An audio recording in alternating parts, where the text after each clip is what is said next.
ज़्यादातर लोग देखिए आजकल मार्केटिंग टीम बनाए हुए हैं कोचिंग में। ऐसी जो दुर्घटना घटी है, हमारा मानना है कि त्वरित कार्रवाई करके, जल्दी से जल्दी कार्रवाई करके कठोर से कठोर सज़ा देनी चाहिए। मैं सबको यही सलाह देता हूं कि आप बोलिए, अगर आप गलतियां आपसे हुई हैं तो उसको स्वीकार करिए और उसके सुधार के इंतजामात करिए। ऐसी बात नहीं है कि हम गलती ना मानें। अगर आपको एक बार सेल्फ स्टडी करना आ गया, चीज़ों को समझ के सीखना आ गया, तो फिर आपको कोई सक्सेस तक जाने में नहीं रोक सकता। आज 2 दशक से भी ज़्यादा हो रहे हैं मैं एक शिक्षक के तौर पर पढ़ाते आ रहा हूँ और मशहूर भी रहा।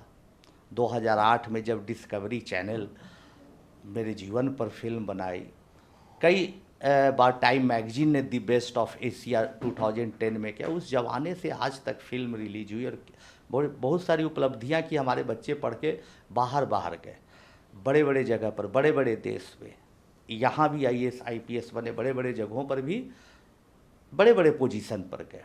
इन तमाम उपलब्धियों के बाद भी बहुत सारे प्रलोभन हमारे पास आए, बहुत सारे इन्वेस्टर आए कि भाई आप ऐसा करिए कि आप फ्रेंचाइजी बांटिए, इसका एक मॉडल बनाइए। लेकिन हमारे जो भीतर का शिक्षक है कभी इस तरह का एक्सेप्ट नहीं किया कि दनादन पैसे बनाओ। तो मेरा तमाम लोगों से, किसी इंडिविजुअल से नहीं, तमाम शिक्षकों से ये रिक्वेस्ट है कि हमारे देश में शिक्षा को बहुत महत्वपूर्ण स्थान दिया गया है, गुरु को भगवान का दर्जा दिया गया है।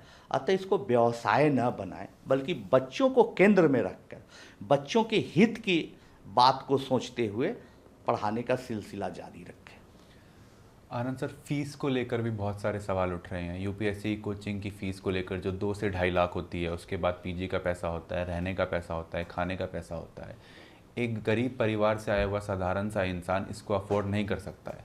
80 से 90% जो बच्चे हैं वो इस फीस को नहीं दे सकते हैं। वो अपना घर गिरवी रख के आते हैं, भैंस बेच के आते हैं, ज़मीन बेच के आते हैं। आप इस पर क्या कहना चाहेंगे कि जो ये कोचिंग सेंटर्स हैं वो मनी मेकिंग फैक्ट्रीज बन गए, इनका मकसद है बस पैसा कमाया जाए? बस पैसा और पैसा कमाना है। कुछ लोग अच्छे हैं जो अच्छा पढ़ा भी रहे हैं, मैं सबकी बात नहीं कर रहा हूँ, ना मैं किसी इंडिविजुअल को टारगेट करके बोल रहा हूँ। लेकिन ज़्यादातर लोग देखिए आजकल मार्केटिंग टीम बनाए हुए हैं कोचिंग में। मुझे आश्चर्य लगता है जब कोई पेरेंट्स जाते हैं अपनी ज़मीन बेच के, आखिरी जो घर का 2 कमरा रहता है वो भी बेच के जाते हैं अपने बेटे बेटियों को पढ़ाने, तो उनको चाय पिलाते हुए आपस में लोग बात करते क्लाइंट आया है। तो अब तो बेचारा छात्र छात्राएं क्लाइंट बन गए हैं। मार्केटिंग टीम काम करती है, न्यूज़ एजेंसी एडवर्टीज़मेंट वाली जो होती है इसके लिए काम करती है। तो ये सब चीज़ें बहुत विकृत रूप धारण कर ली हैं। तो मेरा मानना है कि फ़ीस पर भी नियंत्रण होना चाहिए। इसके लिए भी सरकार को एक कोचिंग एक्ट बनाना चाहिए, और पुराने भी कई कोचिंग एक्ट हैं हमारे देश में, स्टेट गवर्नमेंट के भी है, लेकिन इसको रिवाइज करना चाहिए। ऐसी जो दुर्घटना घटी है, हमारा मानना है कि त्वरित कार्रवाई करके, जल्दी से जल्दी कार्रवाई करके कठोर से कठोर सज़ा देनी चाहिए, ताकि इसकी पुनरावृत्ति न हो। और जहाँ ऐसी चीज़ें चल रही हैं, हर महीने इंस्पेक्शन होना चाहिए। और इंस्पेक्शन जैसे हम देखते हैं, कभी दिल्ली आते जाते हैं तो देखते हैं भाई कि सामान रखे हुए दुकानदार अचानक हटा रहा है, क्या भाई? तो MCD का इंस्पेक्शन हो रहा है। तो भाई दुकानदार पर आप इंस्पेक्शन कर रहे हैं, DDA वाले लोग कर रहे हैं इंस्पेक्शन, तो कोचिंग में इंस्पेक्शन क्यों नहीं हो रहा है? वहाँ भी महीने पर, 15 दिन पर, कभी भी औचक इंस्पेक्शन होते रहना चाहिए। सर, दिल्ली के 2-3 फेमस टीचर्स हैं, वो बच्चों के निशाने पे आ गए हैं। बच्चे उनके खिलाफ मोर्चा कर रहे हैं, प्रोटेस्ट कर रहे हैं कि वो हमारा साथ नहीं दे रहे हैं, बोल नहीं रहे हैं।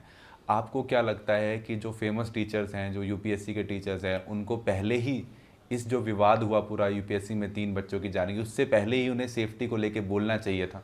नहीं, पहले भी बोलना चाहिए और अभी भी बोलना चाहिए, बाद में भी बोलना चाहिए।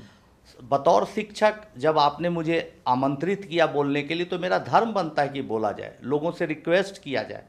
मैं किसी के खिलाफ नहीं हूँ, लेकिन मैं सबको यही सलाह देता हूँ कि आप बोलिए, अगर आप गलतियाँ आपसे हुई हैं तो उसको स्वीकार करिए और उसके सुधार के इंतजामात करिए। ऐसी बात नहीं है कि हम गलती ना माने, हर इंसान से गलती हो सकती है, भूल हो सकती है, तो उसको सुधार कर स्वच्छ वातावरण बना के जो कानून के दायरे में चीज़ें होती है उसको करते हुए आगे बढ़िए। सर, एक और चीज़ है, जो स्टार टीचर्स होते हैं, कुछ टीचर्स होते हैं वो फेमस हो जाते हैं, यूट्यूब पे वीडियोस डालते हैं, बच्चों के बीच फेमस हो जाते हैं, उनके नाम पे कोचिंग सेंटर्स में एडमिशन लिए जाते हैं। लेकिन बहुत सारे बच्चे सामने आए और बताया कि वो टीचर पूरे पूरे साल क्लासेस नहीं लेते हैं, ओरिएंटेशन में आते हैं, प्रोग्राम में आते हैं, 6-6 5-5 महीने क्लास नहीं लेते हैं, उनकी ऑनलाइन वीडियोस दिखाई जाती है, उस पर पढ़ाया जाता है। देखिए ये भी गलत चीज़ है, ऐसी चीज़ें नहीं होनी चाहिए। हम तो बच्चों से भी अपील करते हैं कि देखिए आप सोच समझ के कहीं अपना पैसा दीजिए, सोच समझ के एडमिशन लीजिए।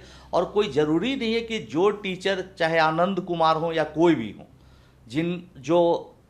जिनका नाम हो गया है, जिनको लोग जान रहे, वही अच्छा पढ़ाए।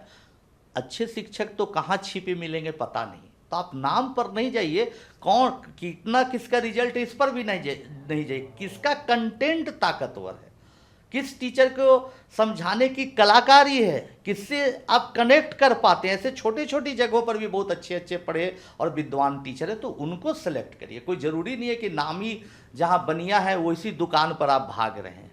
हर दुकान पर भी अच्छी चीज़ मिल सकती है, इसको खोजिए, अपने विवेक का इस्तेमाल करिए। हवा के झोंके में मत चलिए कि जहाँ भीड़ जा रही है ना, वहाँ पर भीड़ में धक्के खाते हुए पहुँच रहे। नहीं, अपना विवेक रखिए। आप कंटेंट है, कोई भी अच्छा पढ़ा सकते हैं टीचर, जो अच्छा पढ़ा सकते हैं उनको तलाशिए, खोजिए, दिमाग लगाइए।